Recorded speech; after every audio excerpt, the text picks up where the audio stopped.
Yes, sir.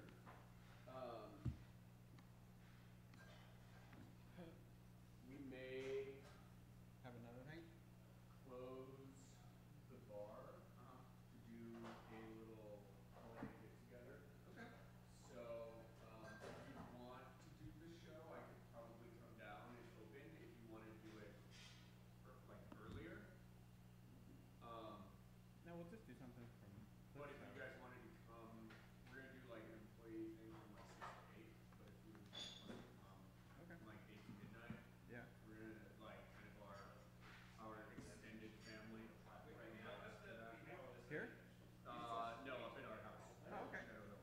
Okay. So Cool. we'll have some food and I'm coming back. I thought I was watching. Jason one. You need to make next time you go to Knott's Berry Farm, you need to make a wooden sign. Can you do JC that? one. That'd be awesome. Yeah. Why wasn't I making that up? I don't know. That would be good. Ask Justin. What? I want to talk about what first unit director does. Second unit director. What are second unit director? The second unit director of Lord of the Rings just died. Second unit director's like when you see the close-up of a finger pushing a button or a foot hitting a gas pedal. He directs that action. He shot all the outdoor stuff, like everything outdoors. Horse riding, the three characters running along the hills, all of the Pelennor Field battles. If it was outside, the second unit director shot it. And by the way, Andy Serkis served as second unit director on the Hobbit films. Really? Cut his teeth on directing, and has now directed his feature film, Mowgli, or Mowgli. Say it, which is getting such prime coverage. They've been pushing it real hard in newspapers because of a one-week limited theatrical engagement in LA and New York to qualify for Oscars. Andy Serkis is trying to qualify for Oscars now, right now. Cut his teeth on the Hobbit as second unit director. Also note, the director of V for Vendetta had never directed a film before. He was second unit director for the Wachowskis on Matrix films. He cut his teeth being second unit, and then bam, became lead director on Mortal Engines is basically a second unit director. So are you ready? What's that show, folks? Tuesday the 18th. Yes, what about Tuesday the 18th? At 8 o'clock, I think we're gonna have a little expanded family get together at my house. Oh, really? At your house? You're available. That's like Tuesday? Tuesday the 18th. That's 2 weeks away. Yeah, my only dedication on Tuesday is this show. Okay. That's fantastic. Wow, all right, that's awesome. Come here, Mr. Derek. What's up? I'm not coming on. I thought I was going to. What? I don't. Mine. No, Okay. Because the nerd sphere. We could do like a little show. Lord of the Rings is not my nerd sphere. I'll be here. not supposed to be. Or maybe You are not start half an hour that, early and that's not necessarily qualification. Yeah. It's What is something qualification? that makes me happy. You and I used to co-host a show together. I understand that. You and I Especially if fucking great if show we're did. not gonna do it, then We did. It's one of the most special slices of my geek life to have hosted a I show know. and learned an individual. New Comics Wednesday is being resurrected now on Tuesday. You would look better behind the bar. The microphone's live. Are we ready to go? Yeah. Hey everybody, are we live? I'll put you behind the bar because if I come in, I'll. Are we? Hello, this is live. This is live too. Hi, there you go. Grab a mic. Okay, take it live. Come here, Derek. Do I? When is the bar ready? What's that, my friend? When can I even drink? How you doing? we have ice, so we can drop. Is the beer? Come here. Come here. Come here. Come here. Come here.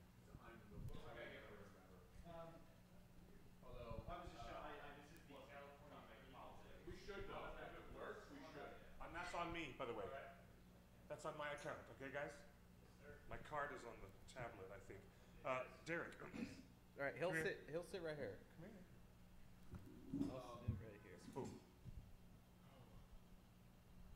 Oh, so good job. Guys, a couple more things. You guys have a chicken on, a cake on Wednesday. Sometimes the beer pour looks extra good on that day. That looks really well. That carbonation was Bring it in. Yeah.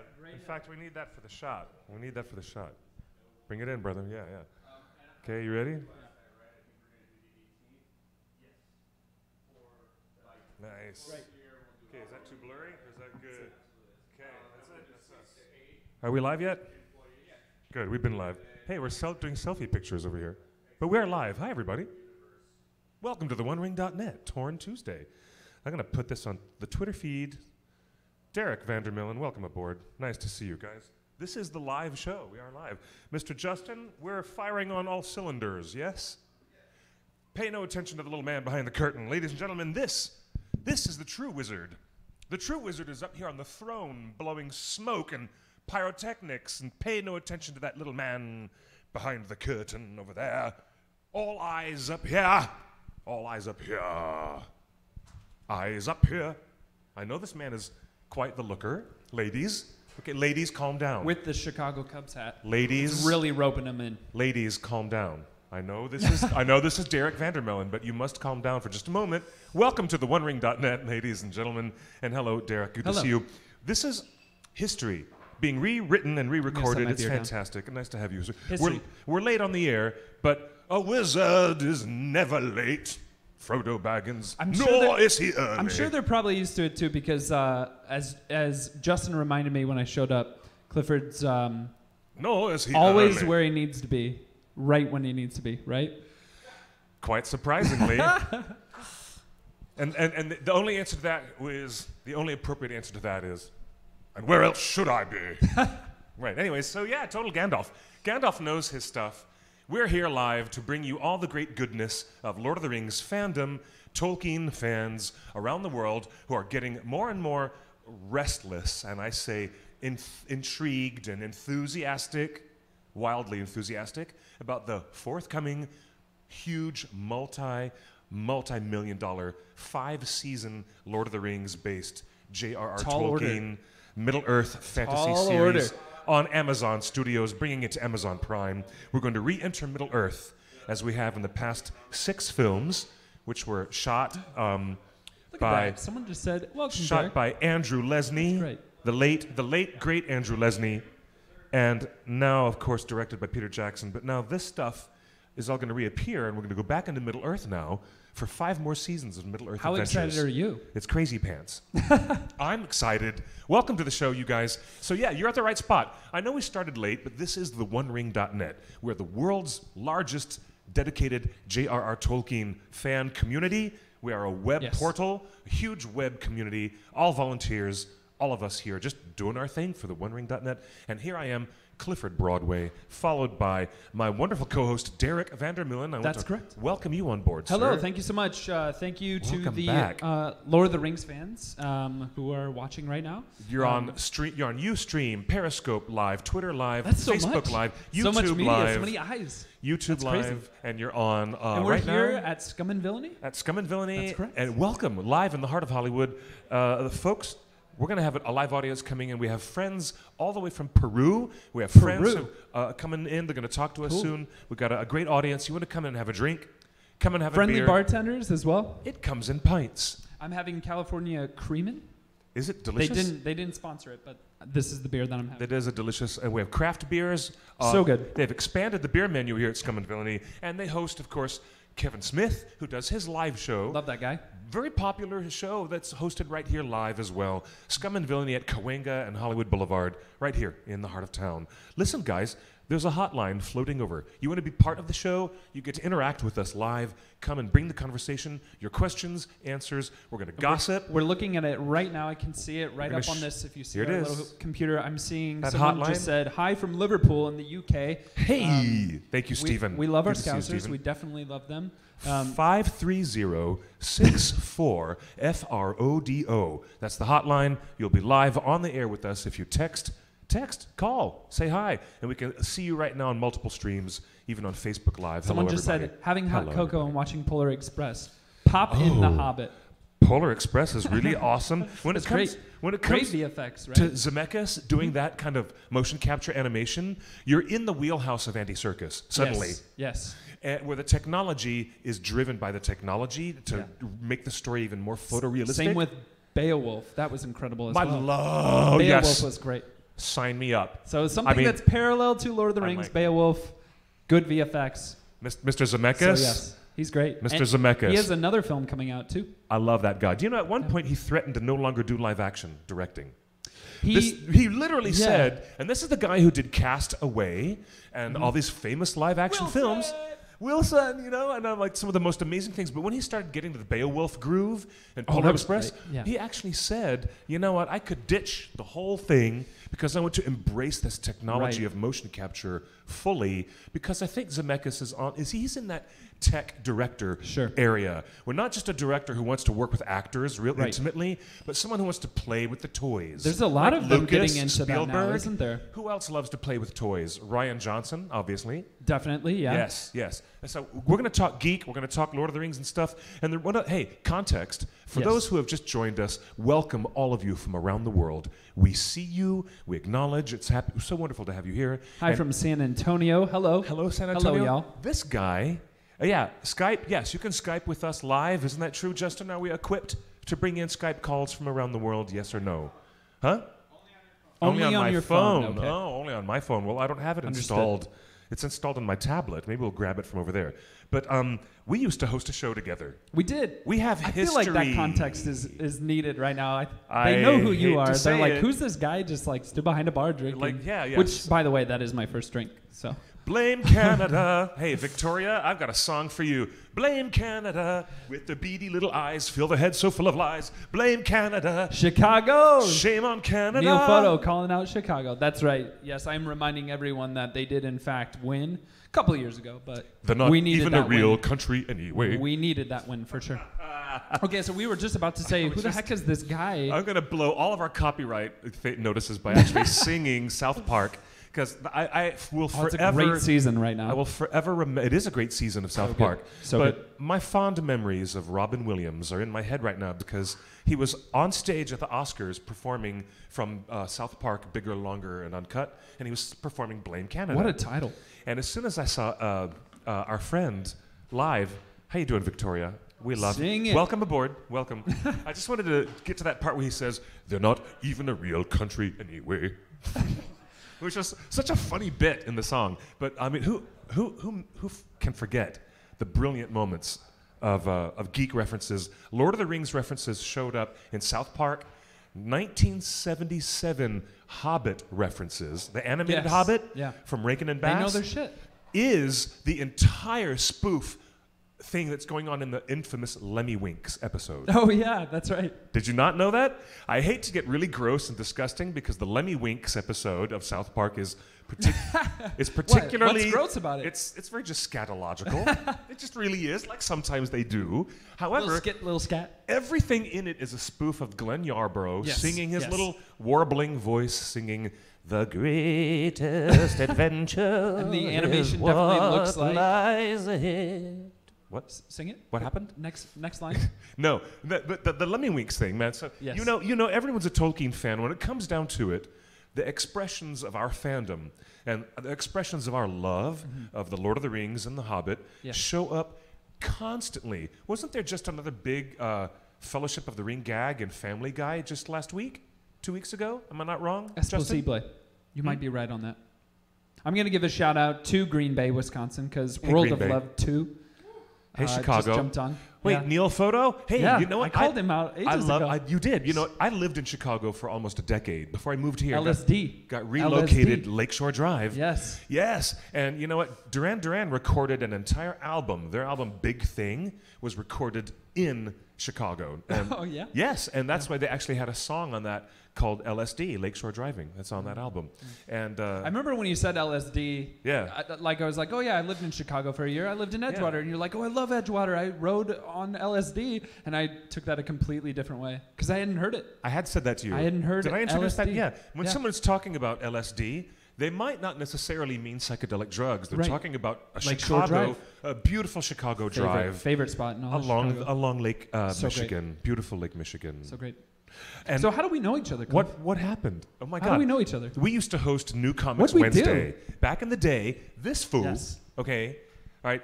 Justin was putting some great shows on the air. We were live on XSN, Yes. the Geek Shopping Network, which was the coolest thing Prolific. in the universe. And guess what happens now? He comes on and he's like, you want to do a comic show? Love Or was it comics. Justin who came Love up and comic said, books. let's do a comic show? We were at the time hosted at Meltdown. It all felt very Comics. organic. It was just sort of Okay. us talking about comics already in the comic shop, and then we're like, let's do it. Let's talk more about it. So We were in the comic have shop to taking admit- advantage of it. I have to admit something to all of you right now. Yes. I sort of come to you as my go-to leading expert on Lord of the Rings. I'm sure you're that for most people, but Lord of the Rings is something that I appreciate a lot because my birthday is December 13th, and for those of you that really know the trivia, it is pretty much whenever a Hobbit movie, a Lord of the Rings movie, and now Mortal Engines comes out. So Peter Jackson really loves my birthday, so I can really appreciate them, but I don't feel like I know the very nitty-gritty, sinew, nerdy details about it like I do, say, the DC Universe. So if you have DC Universe questions, definitely ask those of me. If you want to talk Lord of the Rings, which I'm sure most of you do, talk to this guy for sure. But I'm just going to kind of look at him and go like, oh, okay, yeah, I totally understand what we're talking about here. This guy knows exactly what he's talking about. I do. I could not navigate a conversation about Grant Morrison except the Love fact Grant. you've Love interviewed Grant. him. I've actually interviewed him, You see, yeah. I've read his stuff. Grant Morrison's great. I have worshipped his stuff. I mean, I love his stuff. And now but he's I've never on my- interviewed him. I've never interviewed him. He's You my did. favorite. He's my favorite. One of my favorite creators, and now he's working on literally my favorite character, Green Lantern. So exciting. Did you see the artwork? We showed Yes. each other. We Yeah, saw it it's was amazing. I'm it was- super stoked about that. I read the first issue, and it was fantastic. It was And so good. On the converse point of that, you really, really love, Ralph Bakshi. Oh, yeah. And, creator of the Teenage Mutant Ninja Turtles. Of course. All these people that, Mr. Kevin Eastman, of course, and Mr. Kevin Eastman. Yeah. I've interviewed them in context with being Lord of the Rings people. Eastman And did- you've interviewed other people in context with being other creators. So we Yeah. meshed. We had a great show. We did Yeah. it was a very There's good Justin, mesh. everyone. I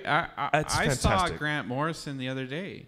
You did? I didn't. Where is he? I didn't Hanging interview out. him, but he was at the Magic Leap Dude. opening He's- event, and so it was myself, Richard Taylor, the Weta folks, Grant Morrison, and we were just hanging out and Doing like, magic together?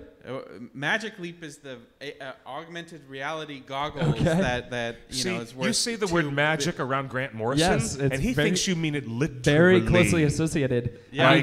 Like Aleister Crowley, not sorta, but ritual magic. This is the Magic guy- Leap is magic. It But really is. he's talking about technology. I've never seen him smile. I've never seen Grant Morrison smile and act What do you mean? as giddy as when I saw him use a Magic Leap and play Really? Weta Workshop's Dr. Gordbort's video game. Oh, that sounds like he fun. was just beaming with glee. That's awesome, and feels very Grant because he was beaming whenever I'd see him. Like a kid would ask him to draw Batman whenever he'd sign his name, and he would just be so excited to just draw just the cowl Yeah. of a Batman. That made Oh. him very excited. That is so cool. Yeah. We're about to get a special surprise. We're about to have a special Special surprise. Yes, we are. It's about to happen. Special. Hold on. We're getting everything all connected. We're getting some juicy bits connected. We have a special guest from New Zealand that is about to join our show. Who's that? We're about to have a special guest from New Zealand. New Zealand. Yeah. They're awake right now? Whole other side of the planet? Let's see. Okay, yeah. All right. We're going to try to get our special guest on the show. Sorry for the dead air. For just a moment, we're going to get a technical. It takes, It takes a second. well, because he's When it's all on the other side of the world. because he's almost 16 hours away on the other side of the planet. You're definitely hinting. Hinting. We good? Okay, we got it. Okay, here we go. Here it comes. We have a special guest. Oh wait, he says 5 minutes. Okay. All right, so he'll be ready in 5 minutes. Good job. That sounds great. Great. You guys see the Okay. fly on the wall? You're on, Justin says. Okay. Come on, bring our special guest on. Oh, yes, sorry. Oh, I didn't realize. You caught me right in the middle of a squat. I'm just warming my hands. I've fallen asleep right now. So yeah, he does. Of course he does. I All right. Yeah. All right. Okay. Come back. Clifford, I have a question for you, and really for everyone in the Okay. chat right now. Hold on, Justin. I guess he's going to come back in just a minute. Yes. If- Our surprise is forthcoming. If Thank you could, and if this is a very torn question and we've already covered this ground, please let me know. But I'm just very curious what characters people most identify with in the Lord of the Rings universe. Which character people say, that's me? Because I'm reminded every time I talk about Lord of the Rings, there's just so many characters. Characters So immediately many. fall into members of the Fellowship. Anybody you talk to will say, you know what, I really identify with X, Y, or Z, and I Of the guarantee you nine? it will be someone who was Of in the nine. Fellowship. Okay. Rarely will that ever be a departure. When it is a departure, it's either Faramir or Éowyn. Okay. Those are the only two noticeable What do you guys departures. think? Who are you? Tell us in the chat. Let us know. We'll see So- who the clear winner is because we can look at the chat. There's All the time. several names that'll come up. I never We'll let you hear know which one. hear somebody say I feel like Theoden. I feel like Elrond. I feel like most people actually say they feel like someone in the Fellowship, or if they venture outside of that arena, they'll Yes. say it's because of that incredible sympathy we have for Faramir Yes. and for Éowyn in their situations, and the fact that they end up meeting and falling in love with each other. I have a special place in my heart for Éowyn and Faramir, and we have them. We have our special guest. Book version or movie version? Both. Look how but- quick he was with that. Both. But you want to 100%. know? You want to know who? Where's our guest? We have our special guest live on the air. Is that Dobby? Could very well be Dobby, yes. Oh my gosh, is that Dobby? Hi, Dobby. How are you doing? You've got Dobby live on the air? Wait a minute. What is Dobby doing? I'm doing quite well, thank you. Okay. Hold on. No. Yes, Dobby. zoom in on the goods. There you go. All right, a little shaky, Justin. Come on, someone give him a sock. Would someone please go ahead and give this? I've already been freed, but I'm also dead. R.I.P. to me. so horrible. That was the hardest moment in all of Harry Potter. That was hard. Yeah, that was. Yeah, Reading Dobby. it in the book, Oh, that was hard. seeing it in the film. Oof. Even though we didn't get Spew or Hermione's efforts to unionize the house elves or anything like that. But I mean, I love that J.K. Rowling has her social progressive platforms Yes. in her book as Yes. clearly as she has them in there. Dobby is a free elf. Maybe not in the movie, but ironic. You know how ironic it is that Grindelwald. Anyways, we're not going to do any spoilers for Grindelwald. Yeah. But I really do want to continue. I want to complain about the script more than I want to. You want to complain about it? I heard that. I Gosh. hope the magic isn't I being don't want lost. to do that. We have some special guest. I'm just waiting, tethering that So, juicy anticipation. Let's go back to the question. Anticipation of our guests We have coming people live on saying the air. I identify most with Bilbo. That's a fun choice. Really? Yeah. Wow. See, I'm telling you, I think outside the Fellowship, there's some others. There's some people that really. Kind of brilliant, so actually. I remember when Yeah, you know what? I can identify with Bilbo often. I often do. Is that- personally? I often identify with Bilbo. I'm very Right, very Tony? curious if it was because Martin Freeman making you access, or if it was like Bilbo from the word go. No, it was the animated Rankin Bass Bilbo with the voice characterization, the voice work, the voice as it used to be called, voice characterization. Okay. You used to have an actor's credit in a TV program. It would be voice characterization. Yeah. Literally, that would be it. Yeah. That'd be the In thing. fact, I did some voice be the characterization. If I can just sort of like throw that out there for a sec. Yes, people. By the way, it was Orson Bean. Orson Bean was the actor who did the We're first in Bilbo. Hollywood right now, was great. and this crazy credit I have attached to my name. You do? I got to do voiceover for Netflix, which was pretty awesome. Yeah, Justin didn't even know. He sat there going, "What?" like a parrot. Yeah, I have a voiceover credit to my name now. So if you watch the Netflix series Babylon Berlin and you don't watch it in the German, I'm the sidekick character's voice. So look at that, Netflix voiceover credit. Well done, sir. Yes, so Well done. and they keep calling me back, and I'm like so like hungry to get back in there because honestly, like the voiceover works so cool. It's basically like a karaoke screen just below the image, and you get yeah. you get to hear it first in the German, and then And then it was really cool, and I was like a fan favorite character. I was shocked because it was just a gig that I kind of like breezed into. But yeah, I'm very excited That's about the good that. stuff. That is the good stuff. The voice Yeah. work in this town, yeah, that's Yes. the stuff you want to get. Okay, let's see.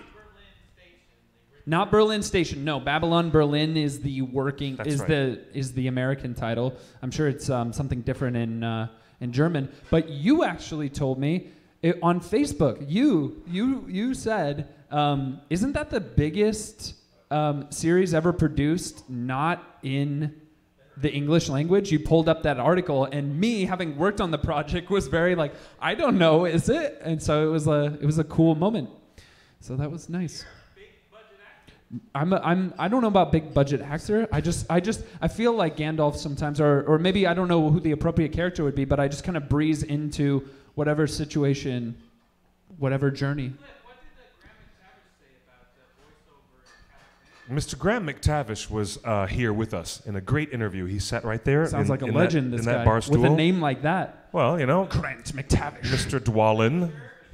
He was he's in Preacher now, and he was in The Hobbit trilogy opposite Martin Freeman. He was Dwalin, the first dwarf who appeared at Bilbo's door. Yes. The big one with the tattoos. Yeah. So Graham is the voice of Dracula on Castlevania, on Netflix's Castlevania.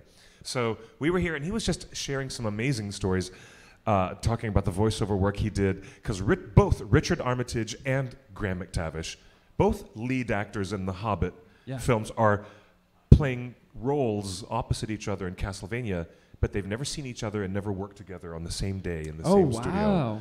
Because, you know, the other guy comes in a week or 2 weeks later after Graham was done, and he does his voice work for the other character, and they never even cross paths. So That's I was, cool.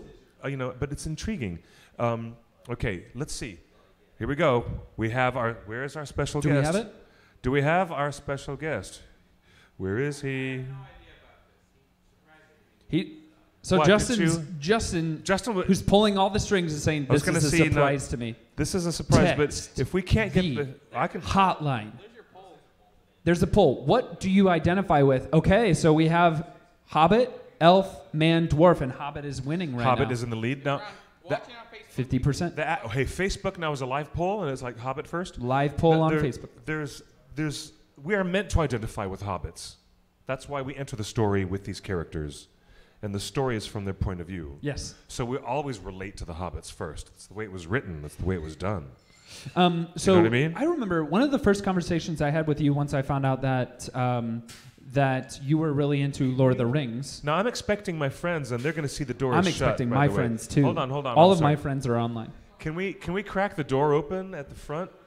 Right now we have a friend Because our friends are not going to be able to find who's their way letting in. us know that on Netflix there's Watership Down series coming out Where? December 23rd. Who said that? See? Look, What?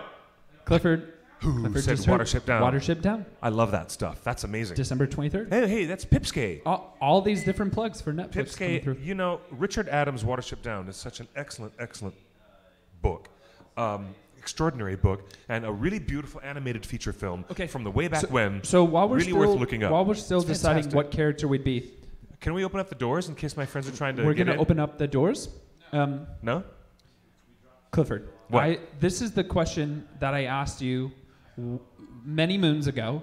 I said that I identify most with Frodo because I myself am from Iowa. Iowa definitely feels like the Shire. If anyone's watching from the motherland it right does. now, I think they definitely can identify with that. But you got very concerned when I said that I identify with Frodo, like it was such a hard, like a bad fate. The reason why I was expressing You were like, concern "Oh, no, it's a is tragic because character." Frodo goes through the worst of it. He really if you does. identify with Frodo as the first person, then I'm thinking, is this person admitting to me that they feel damaged by the world? Because when I think of Frodo, I think just that need is to someone talk it who has out, just Cliff. been damaged by the world. I just need to talk. I just need Oh, a friend. Cliff. Derek! Oh my God! Hey! Guess what? He's ready. Our guest is ready to come on. Our Justin. guest is ready. Justin. If anyone's wondering right Justin, now, should he hold on a second? what Justin, a jerk! hold on. Hey, Justin, God. should he use my account or the One Ring account? I'm to from call in? Minnesota. Iowa is beneath us. Oh, there you are. I get the joke. Is he I not get coming it in from over there? geographically. Can our surprise guest come in? But we're very close. Only on my also, tablet, right? Go Vikings. Yeah. We're Iowa, so we don't have a professional sports team, so go Vikings. Here it is. It's this account. Be our guest, be our guest. I'm loving these comments right now. Okay, sorry. I'm not going to let a single one go unnoticed, by the way. Okay, hold on. Getting the plug. Okay. So if I'm sorry to interrupt. I'm sorry to squash. I'm just trying to talk to you Look, guys. you Thank you arrange for doing whatever that. you need. I'm going to talk right now.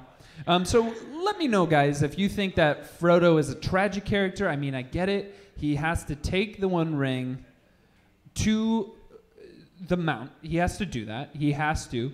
But I don't think it's such a tragic. I mean, that's kind of what we all have to do. That's the hero's journey. We have a task and we have to do it.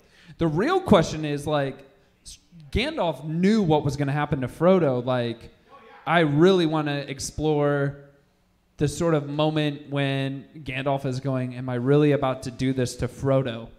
Am I really going to do this? Ask him to just go on a journey. What a coy way to start what is basically PTS-inducing, isn't it?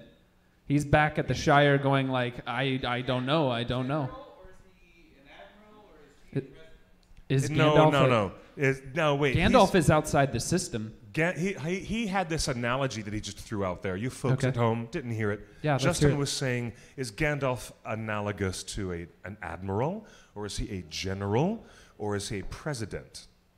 And I'm like, no, he operates in the capacity of none of those things, but a mentor. Yeah, He's a mentor. He's a mentor for sure. He's a mentor, right? So, but in some cases, he becomes like He's a more captain. than a mentor. He becomes a war captain when he has to rally definitely. the troops. Definitely Return of the King. when he that's has for to. sure. Yeah. But the real thing that I'm fascinated about, and I think it's the light levels of Buddhism that both you and I share of a working knowledge of sort of Buddhist tenets. That guy completely achieves enlightenment. Yes. Completely Yes, he achieves enlightenment. He takes his sort of One Ring to the mountain against the Balrog, and in doing so gets to come back as Gandalf the White, and in doing that is enlightened. So it's crazy to me, and Ian McKellen said it in an interview. He's like, you're going to do it much better than me, but I'm going to try anyway. It's really quite boring to do Gandalf the White when Gandalf the Grey is so much more fun. So Gandalf the White, funny. he's Ian- enlightened. He's basically, it's kind of, in fact, when he comes back, I'm going to paraphrase. You tell me the complete verbiage. He says, Gandalf. Oh, yes, that is what they called me. That was my name. That was my name, yeah. That So that's was my crazy. name. That makes you think, like, once you become enlightened, where do you go? How much time has passed so that when you return back to your humanly form, you almost don't even recognize your own name? And in the book, the character says, "Good Lord, we thought you were Saruman." And he says, Yeah. "Saruman? Indeed I am Saruman. I am Saruman as he should have been." That dialogue is actually in Ralph Bakshi's 1978 animated feature. The person whom you're trying to That's reach great. is That's currently amazing. unavailable. That is very cool. And it's like, but it's not in. I don't believe that dialogue is in Peter Jackson's film at all. Which dialogue? That I am Saruman as he should Oh, have been. I see. Because it connects to the failure of Saruman as a powerful being who was Right. told not to exercise too much power. Right. That was the challenge of these Maiar spirits. They came manifest to Middle-earth, and they arrived on the shores of Middle-earth already diminished from the powerful angelic forms that they already really were. Do you understand? Yes. Yeah. When they arrived in Middle-earth, they were supposed to be diminished. They were supposed to hide their true power in the guise of withered, wizened, stooped, bent over old men. Right. Because Pepperidge Farm remembers. Like Dobby. Dobby. Yeah. So, Dobby's got so much power. no, but seriously, or Gollum, no, but the Maiar spirits that they were was something that Saruman could not suppress. Yeah. And then all of a sudden, the fact that the Palantir was in his hand and Sauron was using it to whisper all kinds of unnecessary things, well, I would say, let me rephrase that. Sauron was using the Palantir to whisper needful things. Let's just say it. All right. Did you hear the titillation in his voice? Needful.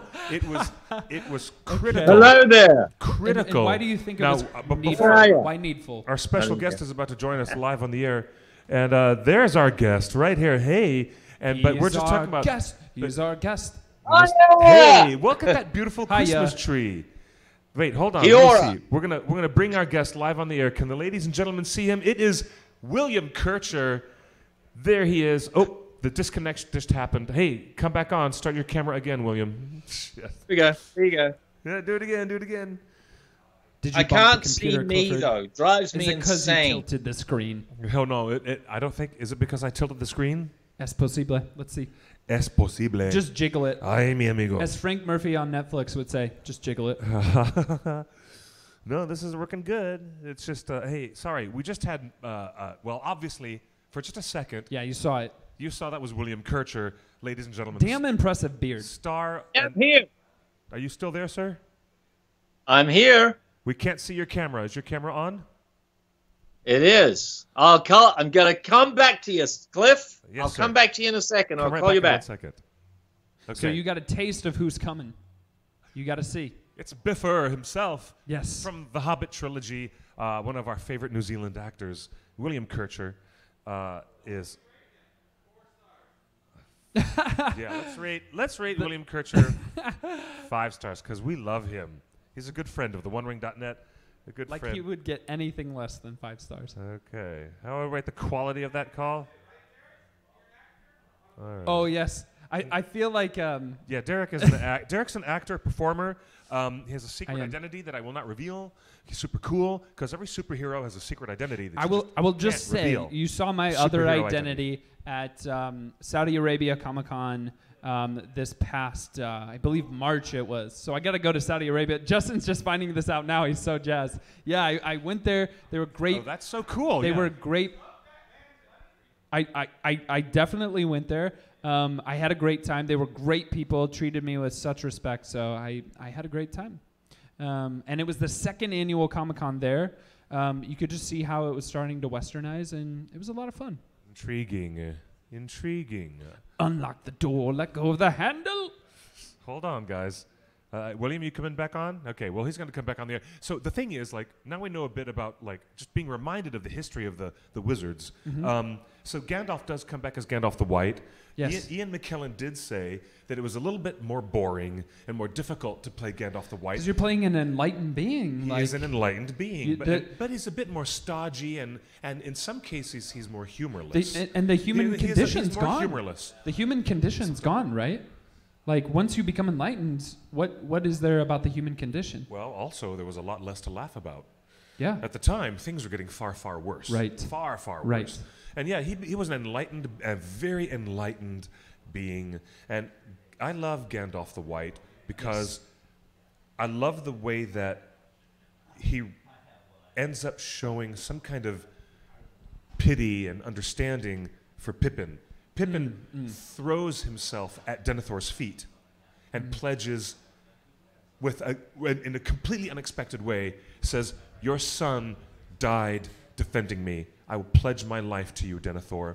And there's something about that makes Gandalf the White become a little bit less hardcore, and he comes down a little bit, Right, and right. he becomes he humanizes his perspective, Sure. since he had just been rebirthed as an enlightened being. Right. And again, it's part of the masterful storytelling of Professor Tolkien that the Hobbit, a simple Hobbit, a halfling, would be able to even take an angelic being like Gandalf the White and check his head a little bit and remind him of this human heart.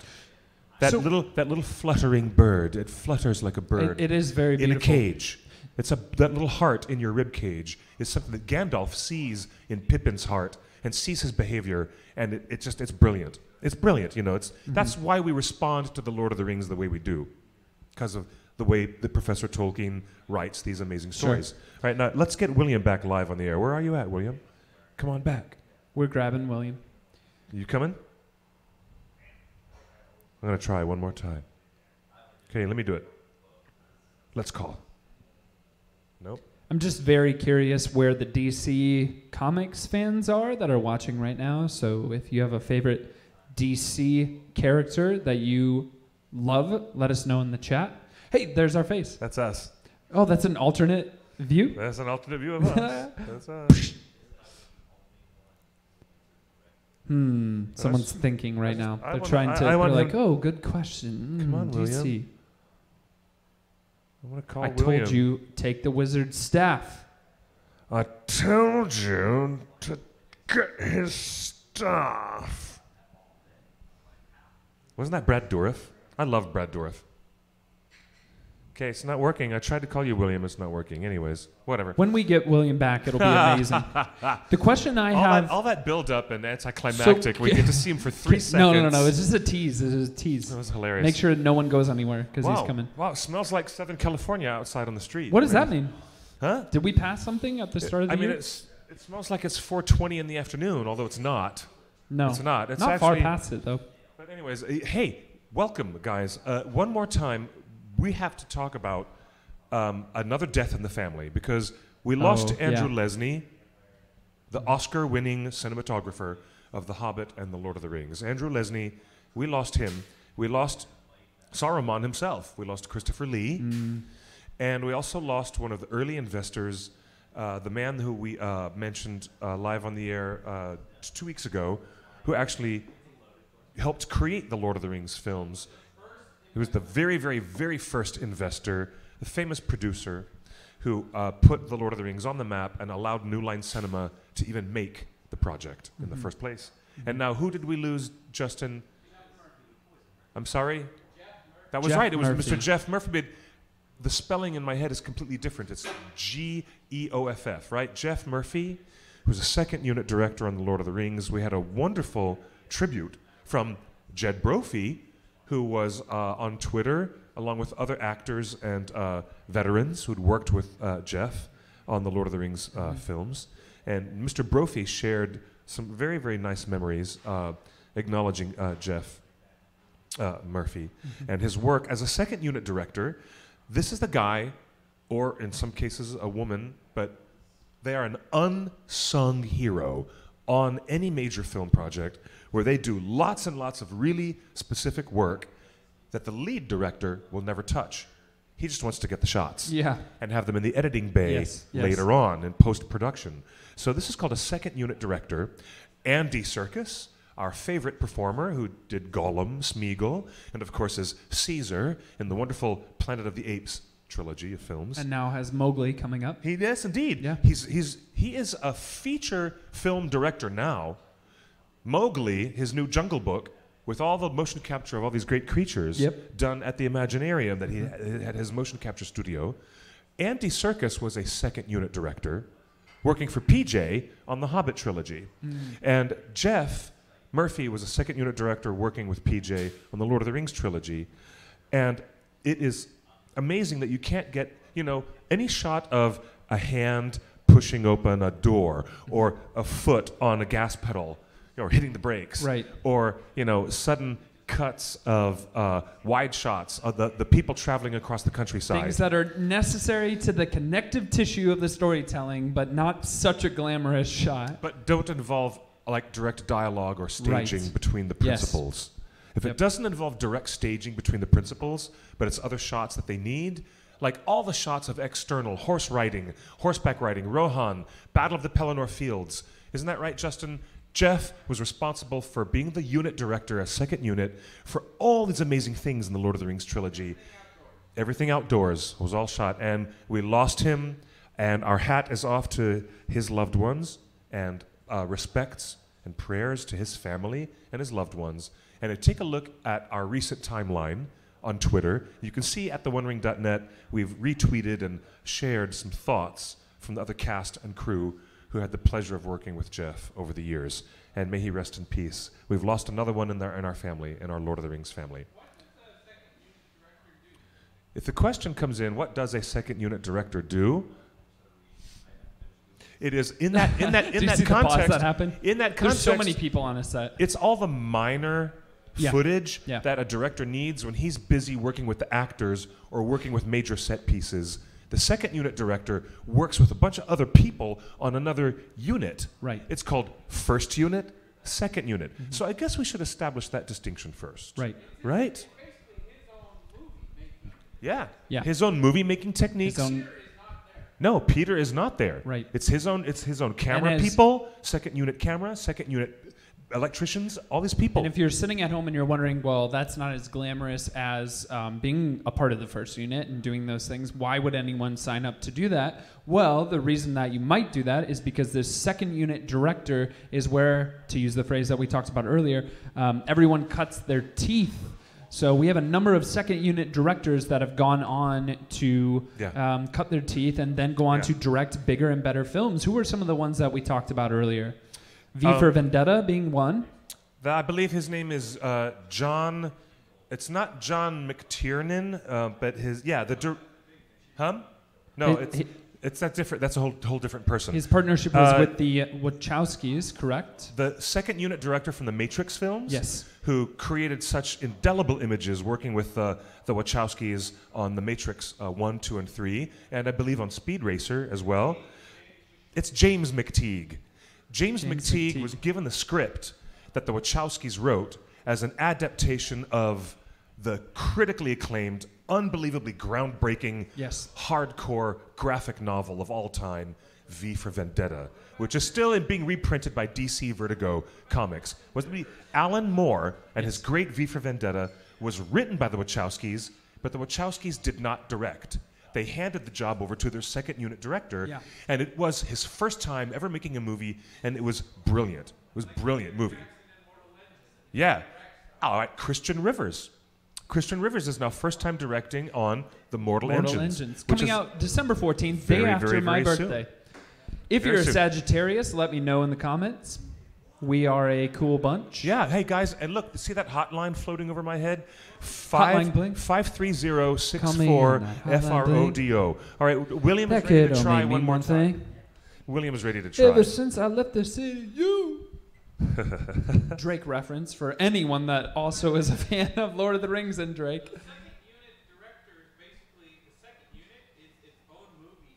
The second unit is its own movie. The person whom you're trying to reach is currently unavailable. Please leave a message after the beep. There we are, alternative angle. This is great lighting on you. It is great. It is. It's wonderful lighting on us, but you know what? It didn't work. Sorry, William. It doesn't work. I tried. All right. I did. I tried. Calling. He said try it one more time. So I'm telling him, well. I'm Sagittarius, Sun Capricorn. Here he comes. Moon, hey! There he is. Yes! Perfect. He's back. I'm here! Justin, throw it over to our main man with the best beard ever. Merry Christmas, William Kircher. Great to see you. How are you, man? Cliff, it's lovely to see you from the side. Shut up! Not you. The thing is, in our house in New Zealand right now, when I shout hi there or anything like that, the dogs that we have think that somebody's arriving to say, to visit. So they go nuts. I get it. So that was my fault. They go, hi there! Now they're not doing it. I'll show you the dogs shortly. But how is LA? Hey, how are you? Oh my gosh, I miss you, man. I really miss you. It's so nice to see you. Too. Los Angeles misses you. We can see you here and live. You're live on the air. Everybody says hello. The chat room is going crazy. Listen, Mr. Kircher, what is Geoff Murphy and the loss of our big second unit director? What does that mean to New Zealand filmmaking? Because you guys are a tight community. Well, the thing is, was a real loss, Geoff, because I did.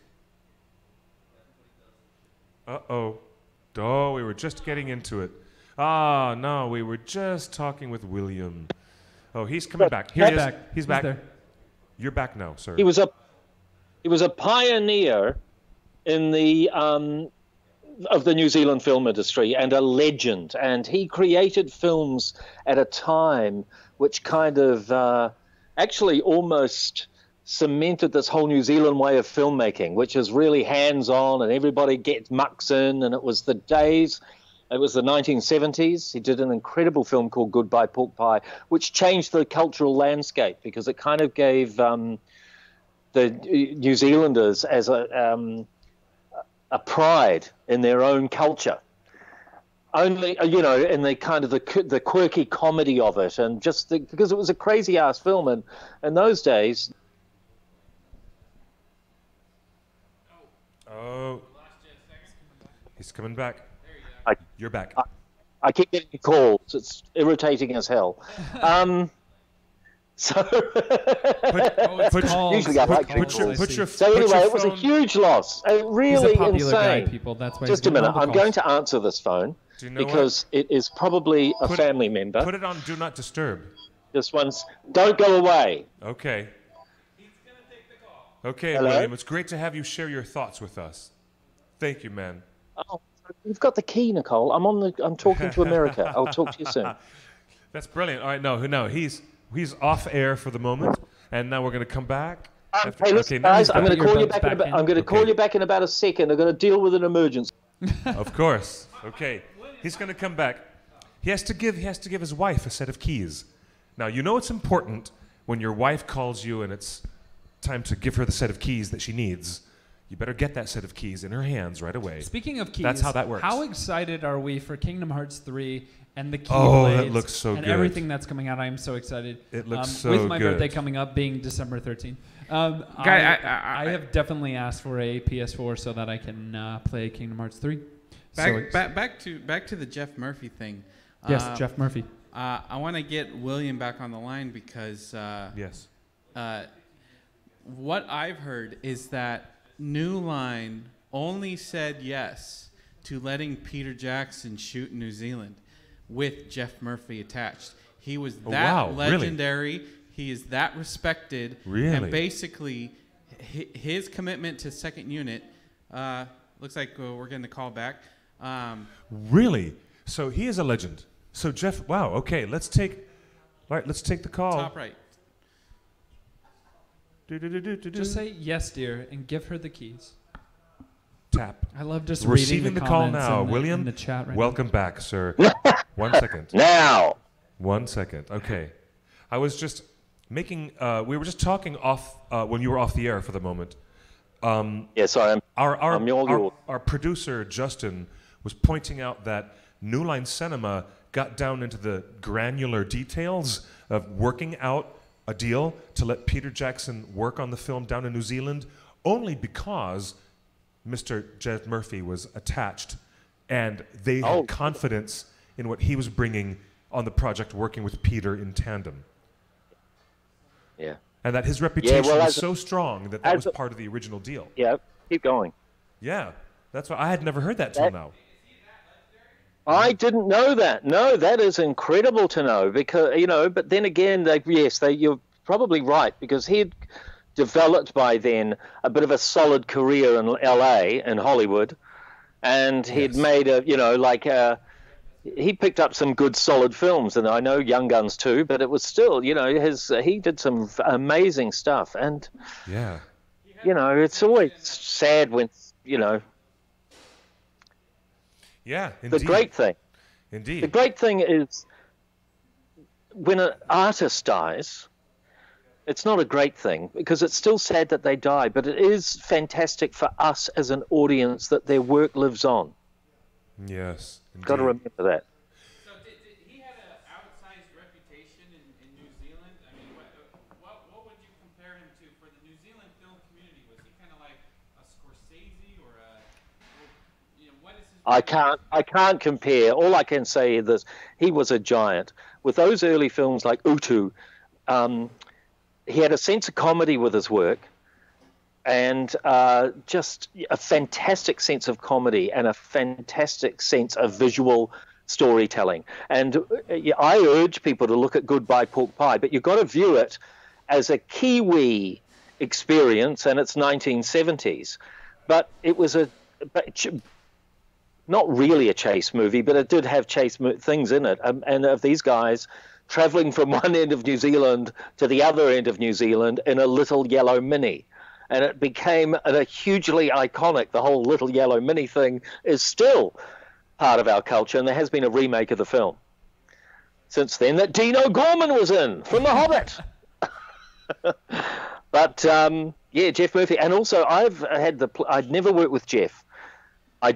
I'm as a director. I have met him, but I have not worked with him. But I have worked closely with his children. Yes. Because the other thing about Geoff, do you guys know about the whole blurter thing? Have you ever heard of blurter? I can't say I have. Do you? No. Blurter there's a chap called Bruno Lawrence that you may have heard of that worked closely with Geoff Murphy and was part of his circle. And Bruno Lawrence was a New Zealand superstar, our version of a superstar. And sadly, he's passed now. He had a band, and the band was like a hippie band. They were really, really good, though. There was about 10 members, and they were called Blurter. The Bruno Lawrence, Traveling Revelation, BL, Bruno Lawrence Experience. I can't remember right now, just off the top of my head. But that it sounds like it must have been a tongue twister, like Sergeant Pepper's Lonely Hearts Club Band. Anyway, to come back to the point, Geoff Murphy was in the band. Was he? And they featured, yes, they also had a little bit of TV. They had a bit of a TV series going on there for a while. But as part of the show, and I was just talking to my wife about this last night, I saw them live. And as part of the show, they'd always have movies, comedy movies, like Monty Python-esque kind of sketches. And they'd show that as part of their show on their tours, big tour. And they'd all travel around in a bus together with all the kids. And the point is, his kids, Geoff Murphy's children, also went into filmmaking. Paul Murphy and Robin Murphy, both really well known in the New Zealand industry. And I've worked with them many, many, many times. Wow. So, it's because as you said, it's a small country. But his legacy, his legacy and his lived on, really strong in the New Zealand culture of filmmaking. Can you describe, since you've worked on these big budget Hobbit movies, can you describe what a second unit director actually does? I mean, it seems like they do everything. They do everything the main guy does. I'm not sure what they did on Lord of the Rings. Second unit does a lot of the aerials, but they also do, because of time is money, as Justin, you well know, in terms of the industry, and you, Cliff, as well. And the second unit director is hugely important because for us on The Hobbit, the second unit was like a unit, was still like a big unit for a smaller film. And so they pick up a lot of the other shots and the bits and pieces that when we're actually shooting in the studio, the second unit is working in another studio, just picking up the stuff that the main unit is not getting. There might as well be another main unit because actually that's the way it works. Except when it comes to aerials, things like that, then it's more, then it's a smaller crew. But they end up doing whole big scenes, second unit. Even outside. Very, very important. Yeah, and a lot of outdoor scenes, a lot of horseback riding, a lot of battles.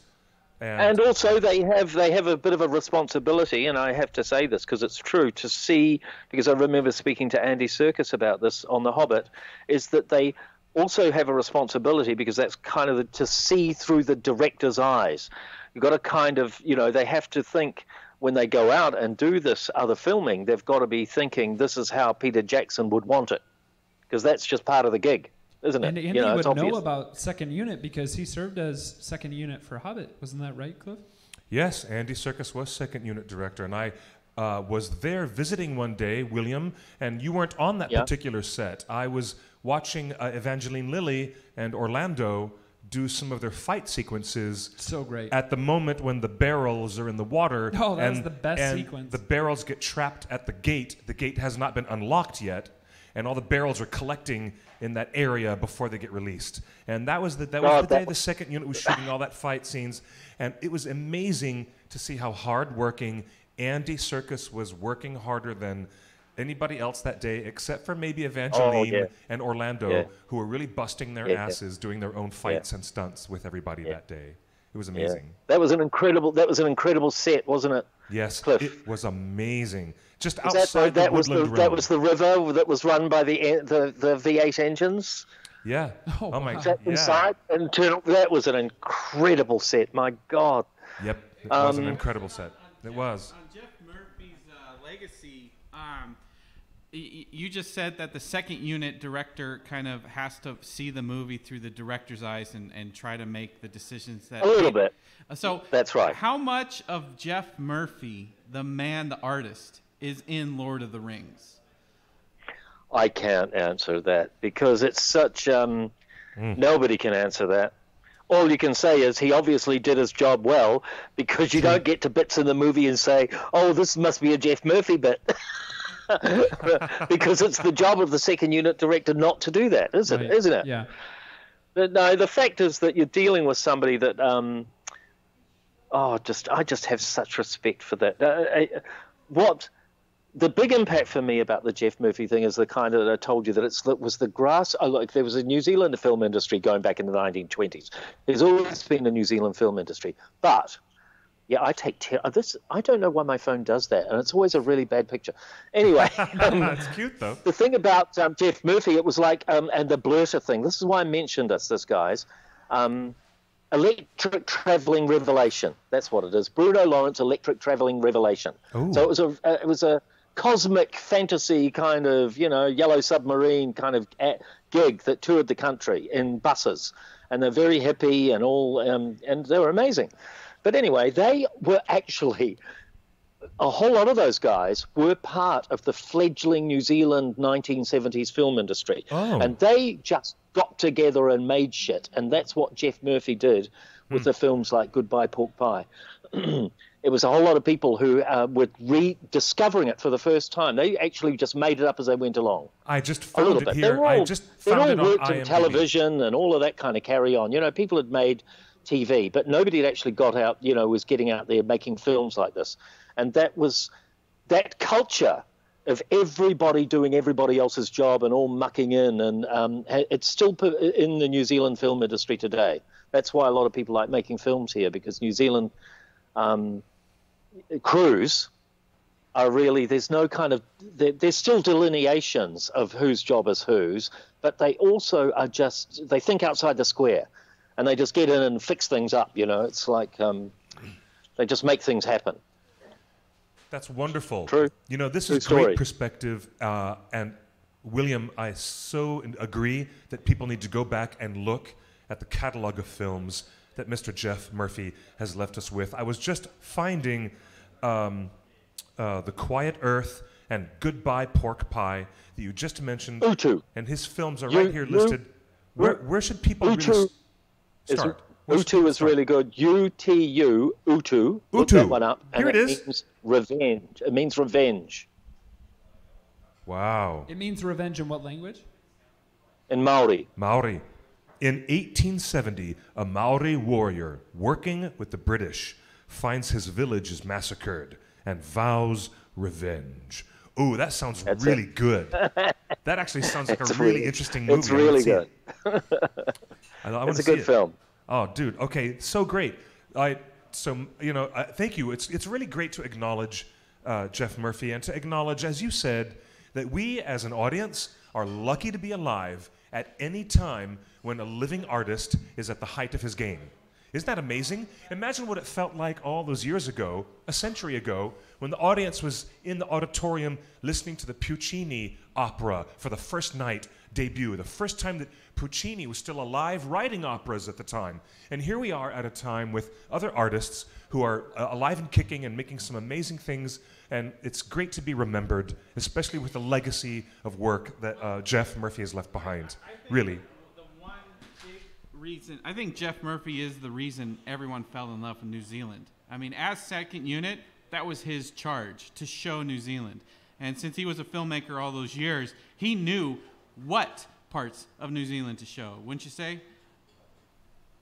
I think you're right. And the whole, the landscape of Lord of the Rings, and a lot of that would have been caught by helicopter, because let's face it, landscape is big. But that really, really added to the film, didn't it? I mean, it really gave a feeling of traveling across mountains and plateaus and valleys and canyons and lakes and seas. It really added to it, because it's a journey. Indeed. It's an epic journey. So was The Hobbit, actually. Indeed. Well, You know, So you're right, Justin. I'm agreeing with you. Yeah, for once. Someone's agreeing with you for once, Justin. You know, it's really lovely to have you live again on the air, William, with Derek and myself. And you look really healthy. You look really well. Would you please give my love to Nicole, your lovely wife, and to the family? I will. And give lots of hugs to the dogs. I can hear the dogs enjoying themselves there in the house, in the background. The dogs are upstairs now. I've got to show you outside. Please show us outside. Because it's a blustery Wellington day, so I thought I'd show you just what it's like where I live. Okay, guys, he's going to show us. Okay, so that's outside the bedroom window. Oh, it does look like it's windy. Quite a storm going on. That does look blustery. It is. But that's beautiful. You're stormy. right on the shoreline, William. Yeah, we're right on the sea. I'll show you. That's beautiful. Wow, his Now it's house is right. So you if might you not be have able a to hear. boat, you can You just might not be find here where because it's windy. he's at. Because it is a storm. There you go. Oh, whoa! Wow. William, turn your phone. That's the sea. There you go. Looks great. That's Wellington over there. Really? That's over there? Wellington way over there, and there's a sailing ship. William, can you You turn can't your really phone see it, though. landscape to the side, maybe? Can you rotate your Hey, phone? listen, chaps, I better go. Really? He's going to get blown away. It looks really cold out there and windy. Hey, listen, I do. Yeah, it's not too cold, but it is. See, it's doing it again. I don't know why it does that. Hey, it's lovely to talk to you, Cliff, and it's lovely to talk to you, Justin, and it's fun to be on the show. And Cliff, I will be back in January, and I do need to talk to you about something, but we'll do that later. But I just want to give a plug because there's other things. Just a little plug. I just did an incredible film called Catherine's Lullaby, which was just freaking amazing. Right. You've been working on Catherine's Lullaby for a while now. I finished it. Look, when I say just, because that's in my head. I'm 2 months excited. ago. Are they in post-production on that film now? Sorry, you talk. Are they in post? When will the film be finished? It will be next year. I'm not sure. Probably March, April. You know, he really wants to take his time to get it right because it's a special kind of story. Oh, nice. And the other one was the Axiom picked up. I play lead antagonist in the Axiom. It picked up a North American distribution deal. Oh, cool. It's been sold. Yeah, it's selling actually all around the world. So it's really exciting. That's really exciting as well. So really other cool things are sci-fi happening. movie. You guys, you might not know this at home, but for the folks at home, William Kircher has been busy doing some really cool things. The Axiom, and again, William, remind us the name of this Lullaby movie, this new one that's going to be coming out soon. Catherine's Lullaby, and it's about a guy that I have the synopsis here. It's about a mentally unwell guy, and when a young girl who is a runaway arrives at his mountain house, a remote mountain property, he thinks it's his own runaway daughter, and he treats her because he's not well in his head because he's been in a car accident, but that's another story. So he treats her and he traps her in the basement. And they develop a relationship. It's a very, very fascinating, weird, bizarre a lot of intrigue story. Like, yeah, it's amazing. It was a gift to work on a script, like that, and with a great story. Just so look out for that one. It's going to be incredible. Sounds like Room. We shot it in Wrightwood, California. Really? In the mountains. So cool. Yep. Well done, William Kircher, ladies and gentlemen. Well done. You've been busy, man. We can't wait to see more of you in the very near future. And you better be here in January because I'm having my big 50, my big 50th birthday party right here at Scum and Villainy at this amazing place here in Hollywood. So you better be back in time for that. That'll be fun. I'm there, and I'm there. Book me a table now. Better believe it, my friend. Yes, brother. Okay, see you guys. See you, Justin. See you, Cliff. Love you guys. Great to see you, man. Thank you, William. Have a good night. Cheers. Cheers. Bye. That's awesome.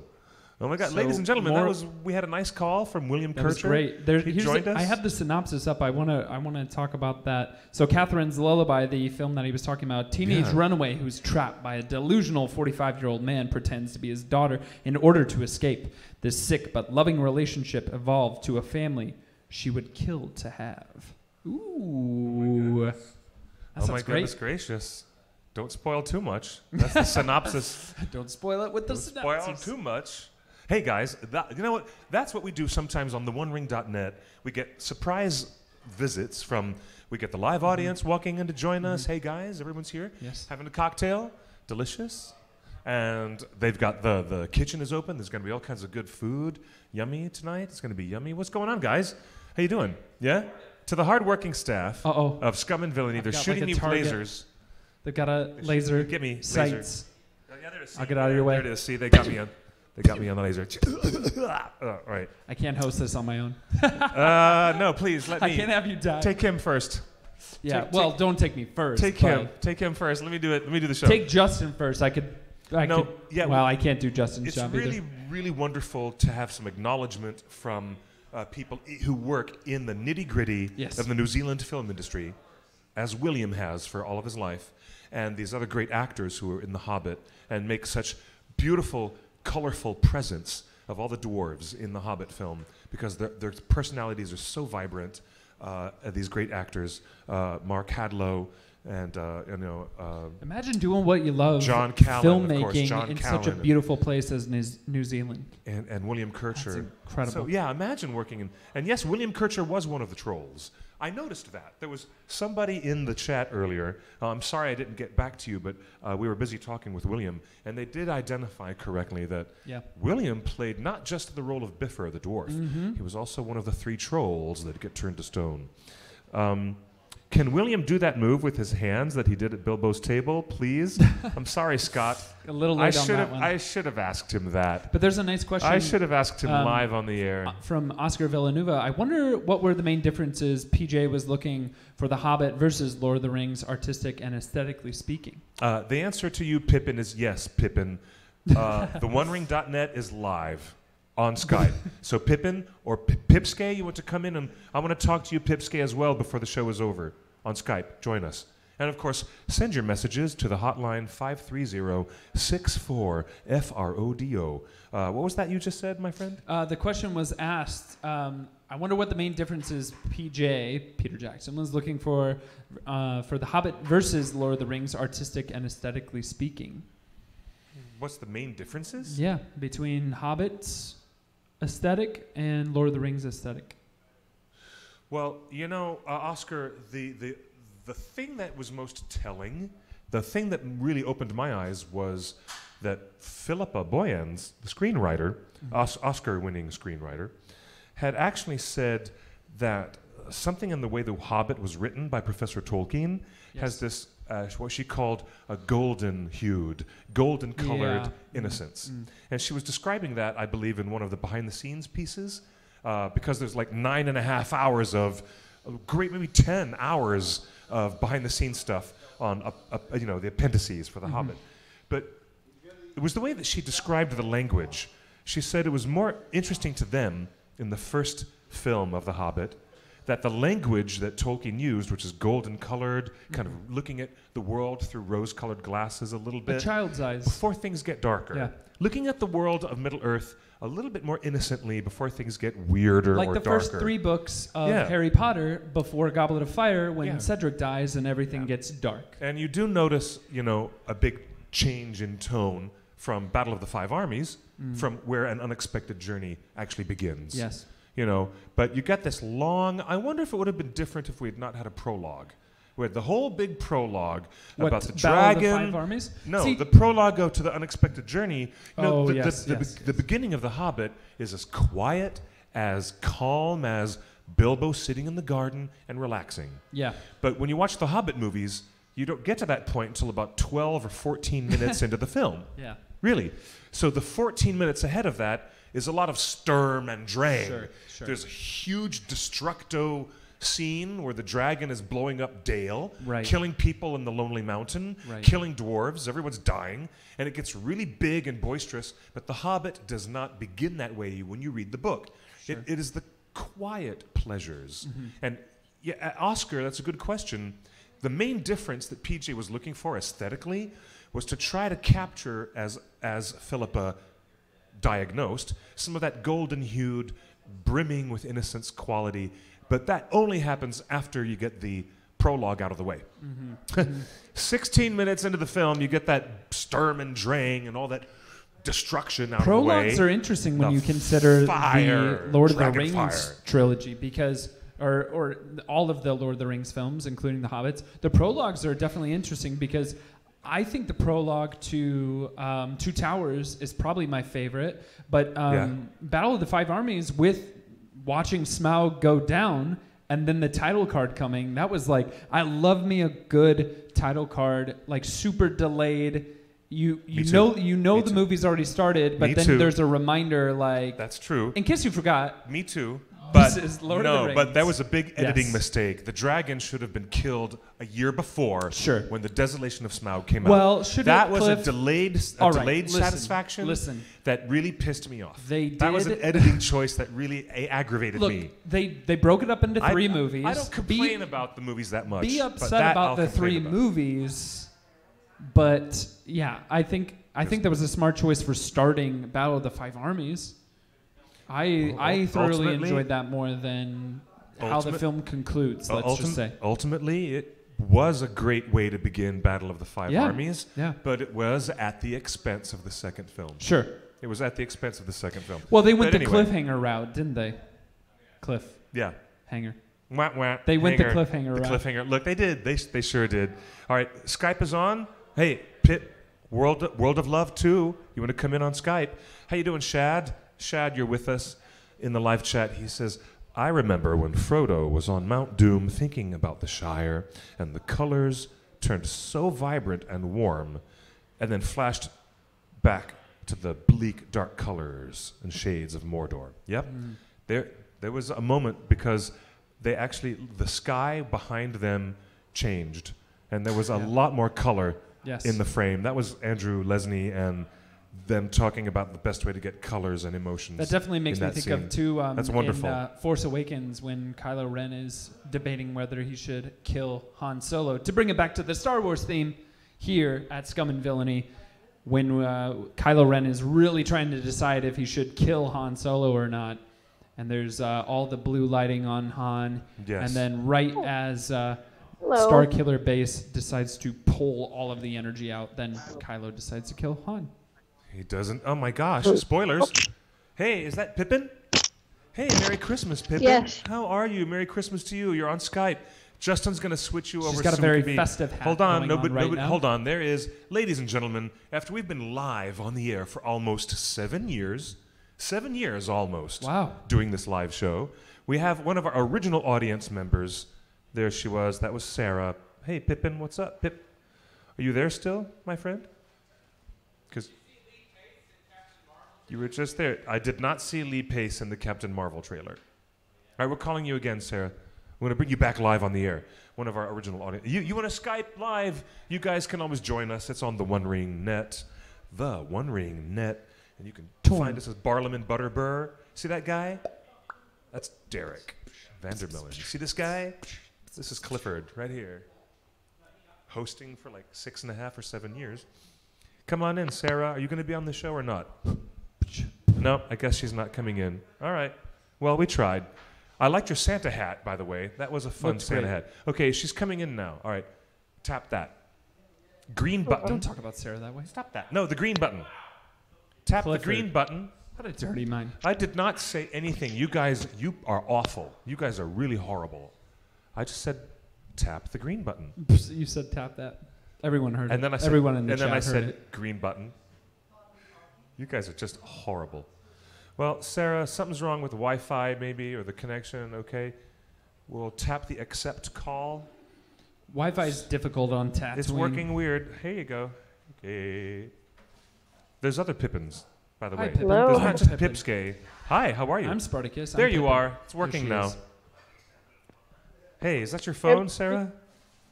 It may have been my headphones. It's all right. You want to try to rotate your phone, maybe? See if that works. Because there you go. That's Cool. great. We never got. We should have gotten William to do that because we were looking at this beautiful beach view outside of his house. How are you? What's going on?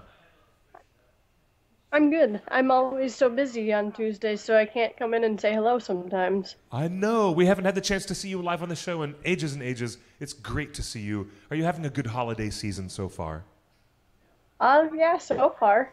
Good. That But yeah, hat I've looks warm. been able to call in or watch at all because I'm actually in Green Bay volunteering for about 11 months. Green Bay, we had And someone on the so- chat from Green Bay. That was a shout out earlier. Green Bay What? has all the Lord of the Rings fans. Makes sense because there is a lot of snow. You need to read. Speaking from someone who's from Iowa, you definitely need to read when it's snowing. Indeed. I don't envy you. You can have all that snow. You can keep it. I want nothing to do with it. I'm happy to live here in LA where it's warm in the wintertime. Well, don't worry, we only have about an inch of snow, so it's not too bad. Well, you can have it. You can Fair have enough. it. Ooh, is that your timer on your parking meter? Oh my God, Derek. I must flee. Derek, don't run away. He's trying to get his parking meter. Okay, yeah, feed the meter, Mr. Man. Hey, I want to ask you, any big plans for the holidays? And are you gonna? Do you have any big Tolkien gifts on your gift list that you want for Christmas? I don't want anything. Really? I'm actually going home. I'm going home for Christmas. I wasn't home for Thanksgiving, so I'm going home for a week. Nice. That'll be great to see the family again. Oh, all right. Tell you what. If it were me, Pippin, I would ask Santa Claus for a copy of The Fall of Gondolin. I really would like Santa Claus to be nice to me if I'm a good boy this year, and I would love a copy of that for Christmas. Justin, what do you want to ask Pippin? I want to ask Pippin, is Lord of the Rings a Christmas movie, and does that make Hobbit a Thanksgiving movie? No, because it came out during Christmas. So do you watch all 6 movies during Christmas? No, I don't watch the movies at all anymore. I've watched so many times I can't watch them anymore. I also don't watch The Hobbit, so. Why don't, Lord of the Rings is a Christmas tradition. Well, I can't watch the first Lord of the Rings movie because I lost the second disc to the extended edition for Fellowship. And the other ones I don't watch very often. And The Hobbit, I didn't even go out and bother to buy the third movie. Sounds like Cliff. Wasn't worth it. Not even worth buying on just the regular version. Hey, since we have you here, what's your hype level for the Young Aragorn TV series? I don't really know. If it goes straight to Amazon Prime, very hyped, because I don't have anything other than Amazon Prime through my parents, and I'm not willing to pay. Do you want a Young Aragorn series? What do you want? What would you like to see out of more Lord of the Rings? More elves? More dwarves? What? I think the Young Aragorn series sounds like it's a good idea. I think it's good. Well, see, that's kind of a lukewarm enthusiasm, but they're hoping to get a lot more people to come on board and actually spend money on subscriptions to Amazon Prime to do that. I don't have any money though, so that's kind of a problem. That's the thing. They're in it. They're not in it for free. They're in it to make money, so they're going to need all of us, at least those of us who don't already have Amazon Prime, to subscribe. I'd watch it. You'll watch? I'd watch it if I had the money to buy a season pass for it. Nice. Sounds great. Yeah, see, I only subscribe to HBO when there's, actively a season of Game of Thrones going. Otherwise, I just let my subscription taper off and don't do anything, and then I come back to it later. I do that all the time, actually.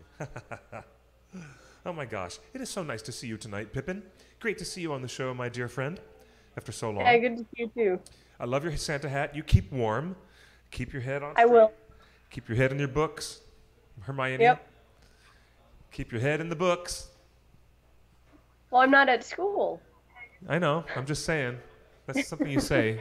Just like, my French teacher used to say that, study hard, children. He would say, étudiez fort, mes enfants, in his bellowing French voice. Étudiez fort, mes enfants, is study hard, children. So. Well, you never stop learning, technically, so I guess that's a good saying. It's lovely to see you. You look healthy. You look very well. You look great. It's nice to see you again. We're going to sign off to you and say goodnight. Thank you for joining us, my dear. And we have... Thank you. Bye. Bye, Justin. Bye-bye, my friend. Justin says farewell for now. We'll see you later. Bye. We have one more call on Skype before our show is completed, because we're going to stay open another few minutes. We started a few minutes late. There's a lady named Pipsquay who has been an ardent follower of theonering.net and one of our most wonderful friends. She is a cancer survivor, and I want to tell you a little bit about her story because she wants to come in. Pipsquay, are you ready? Are you ready to come in on Skype on theonering.net? In 2016, Pipsquay was diagnosed with cancer, and she had surgery and a chemical port that was put in for chemotherapy and radiation therapy, but in January of 2017 was declared in remission. That's the good news. And just this past Friday morning, ladies and gentlemen, her cancer went into remission in January of 2017, and just this past Friday, a few days ago, what a blessing for her. What a blessing. She was able to have the Metaport removed. Amazing, amazing. And come on board. And I love you, Pipsquay. If you're on, come say hi to us live on the air before we finish the show and say goodnight. Okay, I'm going to tell you, come on to Skype. Okay, hun? And then we'll say goodnight to you, and we'll say goodnight to the worldwide following of Tolkien, Lord of the Rings fans that we have around the world. Hey, Victoria, welcome. There's I Stole. Hi, I Stole the One Ring. So to Pipsquay, my hat is off to you, my dear friend Pipsquay. I'm proud of you. I'm thrilled. I'm glad you had the Metaport removed. No more chemotherapy for you. You're going to rise and shine in a whole new way. I'm so excited for you, too. Come on Skype. Right there. Is that you? Okay. I see Florence. I see Florence there. But we're going to see if Pipsquay wants to come and say goodnight to everybody. If you want to come on Skype, we're on live at the One Ring Net. And everyone says they're very happy for you. Eravandi and all of our friends. Hi, everybody. Thanks for extending that story. And if you want to come in and say goodnight, we'll put you on the Skype to say goodnight. Thank you, Pipsquay. You're a trooper. You're an absolute champion, and I'm very proud of you, and many blessings to you, my dear friend. That's fantastic. Well, there he goes. So did you get a ticket, Derek? No, I'm smart. No, good. You avoided the ticket entirely, didn't you? Okay, good. By the way, before we finish and sign off the show, we have... Whenever in Hollywood, make sure that you always set an alarm for your parking spot. That's right, always. You can pay by an app in Los Los Angeles. Angeles. Pay by app. You're absolutely right. I should get with the times. Jesus, LA parking meters are all like... They're making sure they can get money any way that they possibly can. My goodness, that's crazy pants. Okay, so hello, Derek. Welcome back, sir. I got my steps in. Thank you. I just told a wonderful story about Pipsquay and her recovery from cancer, and I'm so glad that you're feeling a million times better. It was a great little story. But she might come in to say farewell to us in the Skype. So, geez, ladies and gentlemen, don't leave me hanging like that. Why is there more hype over Marvel trailers than there is Peter Jackson's new movie? You want to ask about that? All right. This is something I wasn't quite sure I wanted to get into, but we might as well address the 800-pound gorilla in the room. Why is it that the advance buzz on the mortal engines is almost nothing or negative? Almost nothing. Why is it the ad campaign that I see all over town for a multi-million-dollar tentpole franchise production for a big, expensive intellectual property directed by none other than Christian Rivers, who was on the Lord of the Rings trilogy and the Hobbit trilogy.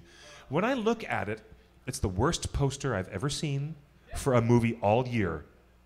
It is the worst poster Very for nondescript. any movie. I wouldn't say worse. I would say nondescript. It is the worst. I have no idea. Think about it. Think about all the imagery we've seen from the trailers. You could easily just show a wide shot of one of the machines. One of the massive cities. You could show it. You could show it. Why not? Why just show a banner with a woman's eyes?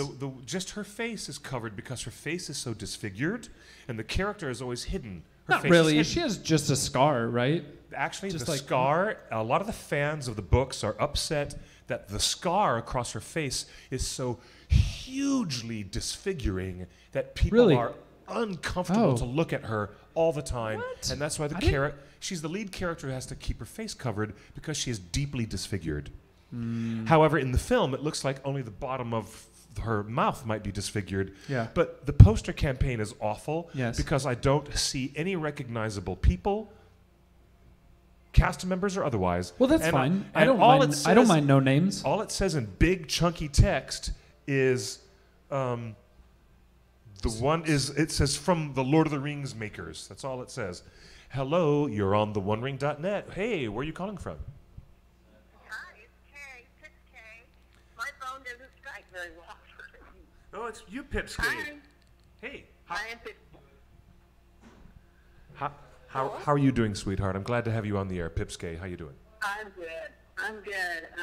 Excited. I don't have cancer. I kicked the cancer's butt, by the way. Yeah. Yes. She kicked cancer's butt for sure. Gollum believes in you too. We are so thrilled you kicked cancer in the booty, and congratulations to you, honey. Did. That's fantastic. Yeah, it's thrilling. I had so much help. I had friends, and I had my family, and I was never alone, and I wasn't scared because I had you guys. Y'all were awesome. So, and my friend from England sent me flowers today because of it. Isn't that nice? Sydney Pollock. Hey. Wow. Yeah. Wow.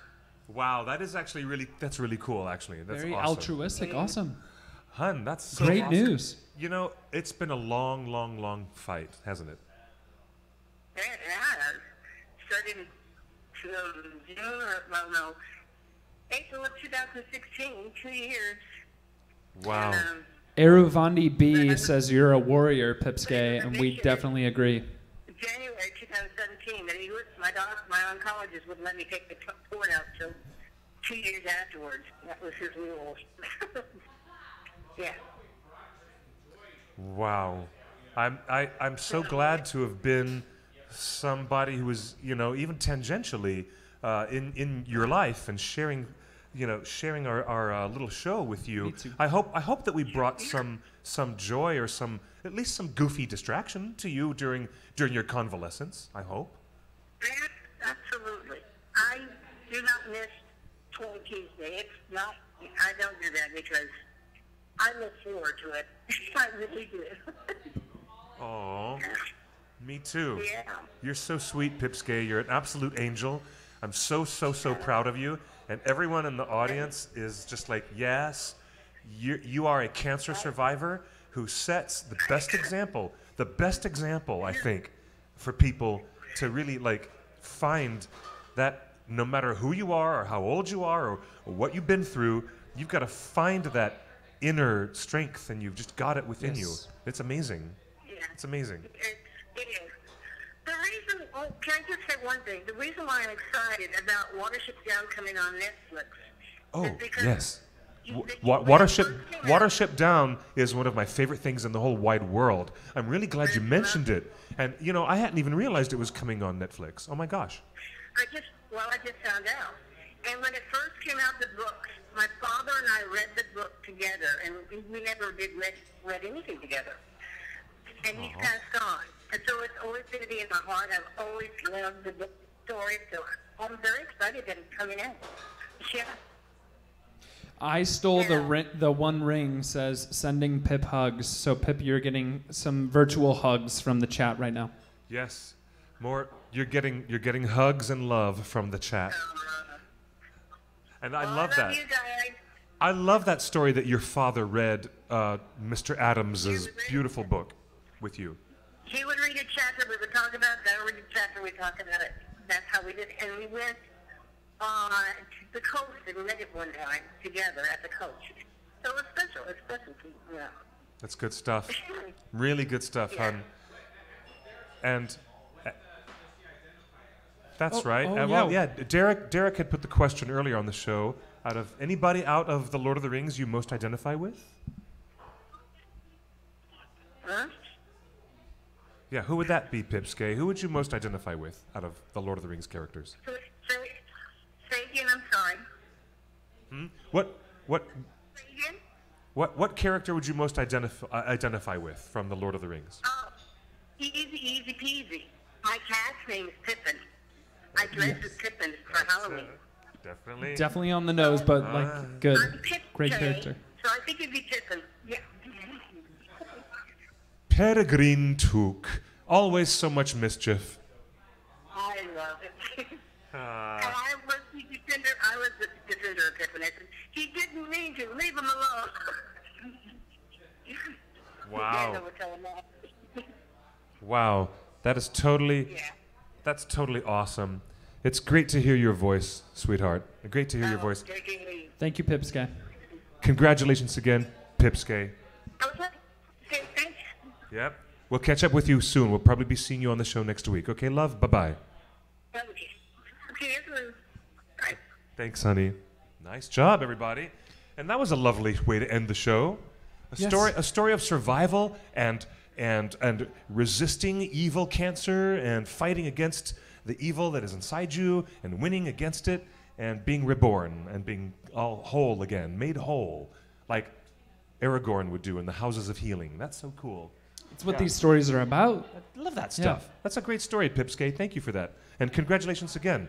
Well, you, sir, have made this show extra special for me to bring all this extra energy and to be talking with guests from around the country and around the world. And we had William Kircher from the New Zealand film industry giving us a great perspective on the loss of Geoff Murphy, who was the second unit director on The Lord of the Rings. And Justin, do we have what won out for the poll? And earlier I asked which character you would most identify with. We had earlier some options of different, what would you say, race? Not class. He said it race? was like, no, they're literally Hobbits. races. Yeah. It is, who do you most identify with? Elf, man, dwarf, or hobbit? And the winner at 54% are hobbits. And just to show you how close it was, man was 25. So hobbit went out pretty hard on that one. Yep. See? But that is no surprise to me because that's the way the story is structured. Yes. That's really what it's all about. Yeah. What a cool show, man. It was fun. I had a great time. It was a very good show. So we were talking earlier before we end. Justin and I were talking earlier about with this new Amazon series coming to being birthed into our world, how there might be a need for a sort of almost Talking Dead to the Walking Dead aspect of it. For those of you watching here on Torn, would you not love to see this man to my left, on the right of the screen, stand in and basically talk at the end of every episode for Lord of the Rings on Amazon? That would be one of the coolest things that I could think of. It is my destiny. It is your destiny. It is my destiny. There's no better person for it. And to quote Princess Mononoke, when the old wise woman of the village says, "You cannot alter your fate, Prince Ashitaka, but if you so choose, you can rise to meet it." And I will rise. Very fitting. I will rise to meet my fate. Yes. Yes, thank you for saying that. Of course. Yeah, there will be an after show. And there's definitely on Amazon Studios, new Lord of the Rings mega Tolkien mega show. Yes. I guarantee you, I would love nothing more than to host every week, the post show where we could actually talk about everything that we just saw and trip into it in the granular details of what we just saw, what possibilities are in store in the world of Middle Earth, and to interview and get involved with doing that, and maybe talk to the people who are on the cast. Yes. And if you're watching right now in the chat, just make sure that you tweet out that you'd love to see Cliff talk about Lord of the Rings, which he's been doing for, you said, 7 years live? Actually, I don't know who has the resume to beat that. Well, I've been at Comic-Con for 20 years. We've been with the OneRing.net. Torn's been for 20 years. We have our anniversary next year in 2019, it will be the 20-year anniversary Justin's tearing up. of our all-volunteer website, Justin's tearing up. theonering.net. Just looking back That's throughout right. the years. 20 years, I have been volunteering my life. I wrote 2 books, contributed by many other authors and contributors from theonering.net. I wrote and produced a feature film about the history of Tolkien's legacy and Tolkien's effect on Western popular culture. And I would like nothing more than to host the post show after every episode. It's in your future. There's a reason why. There's a reason why I brought you on the show today. Why is that? Because this was your interview to be my new publicist, and you win the job. You win the job. All right, you're you're my new Clifford Scott publicist. Broadway, I Derek. promise all of you, you're gonna love this guy. You're gonna love this guy for sure. Yeah, that's why I was brought on, 100%. I love this guy. I was He's brought. to co-host a show with me. This guy. He's I was awesome. brought on because who's gonna play young Aragorn? That's Someone right. with a jawline and a Cubs hat. Am I right? Exactly right. Do it. Do it. I'd Actually, love to. I would cast you as one of the Rivendell elves. You think so? Yeah. I can't yeah. tell if that's an insult or not. No, you're Yeah? tall. You're tall and slender. Oh, enough to elves? be Yeah. total elven. Yeah. Totally. And the right kind of wig and makeup and stuff. My sister works in hair and makeup, and she has done a very ashy white hair on me once, With and I those did look very elven. I also have an elf ear. And he has if these, Justin, like, if Justin was next to the camera, He I has have these an elf ear. Nordic blue eyes that are Oh, sort yeah. of blue-green. He has these Nordic blue-green eyes. This guy's total elf genotype. You're an elf, dude, not a... But you could be a ranger, caught off his guard. Prequel to A Star is Born. Oh, he's giving me the beat coops. I thank you for that, He Justin. could be a ranger, caught off his guard. Right here. All right, guys, thank you for being part of our show. Derek, thank you for co-hosting with me, sir. Always. I love co-hosting shows with you, sir. And I want to go back to doing New Comics Wednesday. I really want to do it again. That was a blast. It was the best show ever. And this is the best show ever. The Lord of the Rings fans, The Hobbit, The Silmarillion, and all tales of Arda. You are here in the right place. If you're here for Tolkien, this is theonering.net. You're at the right website. Join us on our main webpage and on all of our platforms. Follow us on Instagram, Twitter, social media, The One Ring Net. And me, hey, I'm just a guy. I'm just a guy living his life. I'm just Larry David. I'm just a guy. Just a guy. I'm just a I'm guy. just a- There's I'm Dobby. just a Dobby's just a Dobby. guy. Okay, Hey, thank Dobby. you so much for joining Come us. and join us at Scum and Villainy. Yes, it's a great time.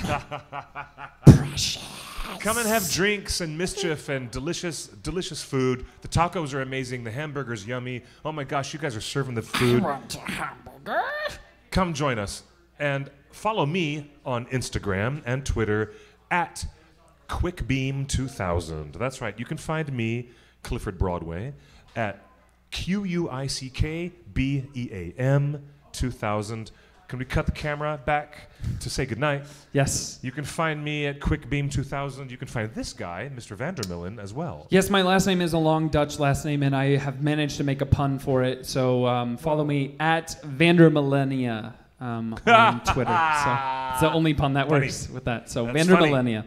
That's There you actually go. kind of funny. I'll take Yes. it. Okay. You're a great co-host. Thank Thank you, you. everyone. And thank you, Justin, our able-bodied Justin, producer. you the real MVP. Our man behind the scenes who's been pulling all the technical jiggery-pokery to make this show work.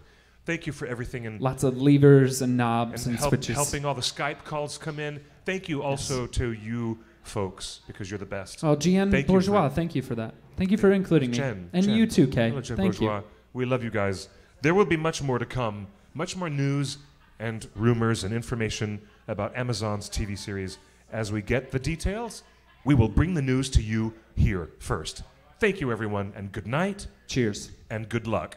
Buenos noches y buena suerte. There you go. Pippin Pipsquet, our cancer survivor, our hero, our champion. Good night, everyone. Thank you.